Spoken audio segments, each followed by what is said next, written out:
नमस्कार दोस्तों, स्वागत है आपका क्राइम पॉडकास्ट में। उम्मीद करती हूँ आप लोग अच्छे होंगे। आज की कहानी भी गुजरात की है, जहाँ एक दिन बच्चे ट्यूशन के लिए गए और वापस घर नहीं पहुँच पाए।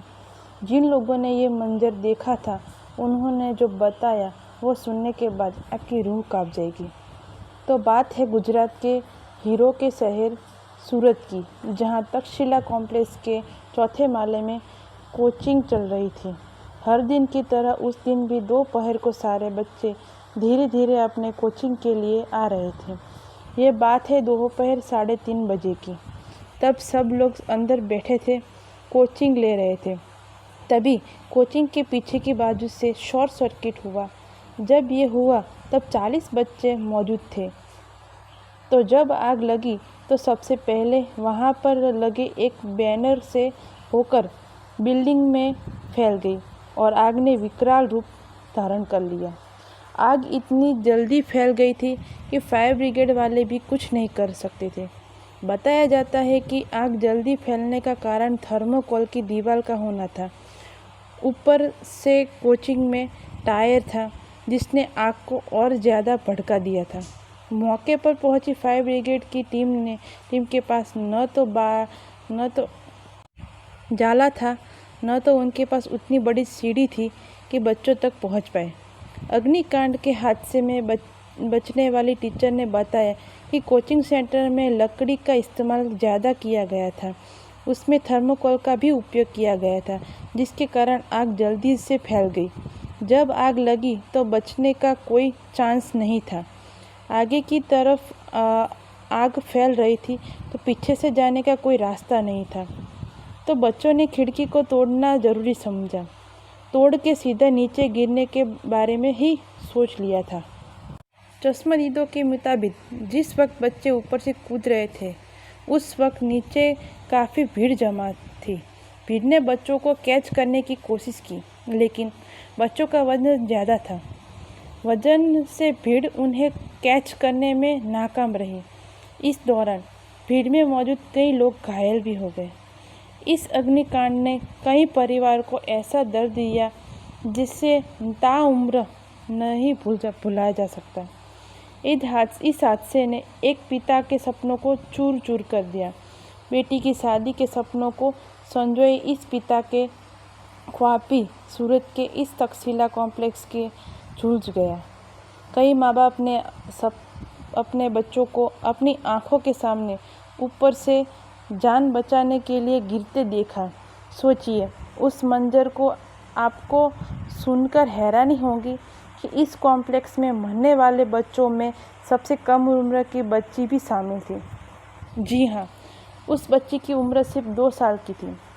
कोचिंग सेंटर में बतौर टीचर अपने साथ एक बच्ची को लेकर आई थी। बात यूँ है कि जब वो टीचर अपने घर से निकली तो पड़ोस में रहने वाली 2 साल की बच्ची भी उस टीचर के साथ आई थी। उसकी भी मौत जलकर हो गई। जलकर मरने वाले बच्चे इतनी बुरी तरह से जले थे कि उनकी पहचान नहीं हो पा रही थी। कुछ लोगों का कहना है कि जब बच्चे ऊपर से गिर रहे थे तब बचाने वाले तो थे ही, लेकिन कुछ लोग मोबाइल में वीडियो बनाने में व्यस्त थे।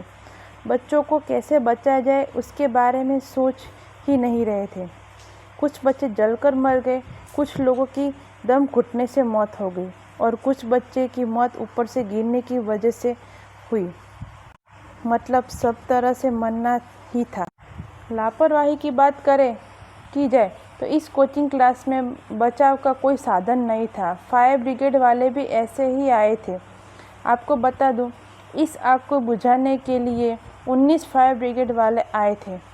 सूरत के सरथाना में जो 22 छात्रों की जान लेने वाला अग्निकांड तक्षशिला आर्केड बिल्डिंग के उस फ्लोर पर हुआ जो गैर कानूनी तरीके से बनाया गया था। इस फ्लोर की छत को फाइबर से बनाया गया था। फाइबर में लगी आग पर काबू पाने में मुश्किल हुई। इस मामले में सरथाना पुलिस स्टेशन में एफआईआर दर्ज हुई। यह सब होने के बाद बहुत सारे लोगों ने दुख जताया। मुख्यमंत्री गुजरात के मुख्यमंत्री ने मरने वाले बच्चों के परिजनों को 4-4 लाख की सहायता की। लेकिन क्या इन पैसों से उनके लाडले वापस आ जाएंगे? वो बच्चे जो देश का भविष्य थे। मैं बोलती हूँ कि इस आग में बच्चे नहीं, भविष्य की अग्नि में समा गए। ये घटना 2019 में हुई थी। उसके बाद गुजरात की सरकार ने सुरक्षा के लिए कई कदम उठाए। हर जगह में नोटिस लगा दिया गया। ये सुरक्षा पहले बाकी बाद में। इस मामले में पुलिस ने 3 लोगों के खिलाफ गैर का इरादतन हत्या का केस दर्ज किया। आरोपियों में हरसुख वेकरिया उर्फ HK, जिग्नेश सवजी पागडाल और भार्गव बुटाणी शामिल है। पुलिस की प्राथमिक जांच में पता चला है कि हरसुख और जिग्नेश ने बिल्डर से पूरी मंजिल खरीदी थी, उसके बाद अवैध निर्माण करवाया था, जबकि भार्गव बुटाणी ड्राइंग क्लासेस का संचालक है। 22 जिंदगियों का जिम्मेदार कौन? तो ये थी आज की कहानी, जिसमें 22 जिंदगियां क्षण भर में समाप्त हो गई। देश का भविष्य एक ही पल में आग में जूझ गया। माँ बाप ने अपने लाल को खो दिया। उम्मीद है आपको ये जानकारी पसंद आई होगी। तो दूसरी कहानी तक इस चैनल को जुड़े रहे, सब्सक्राइब करें ताकि ये नई कहानी के बारे में पता चले। नमस्कार और अपना ख्याल रखें।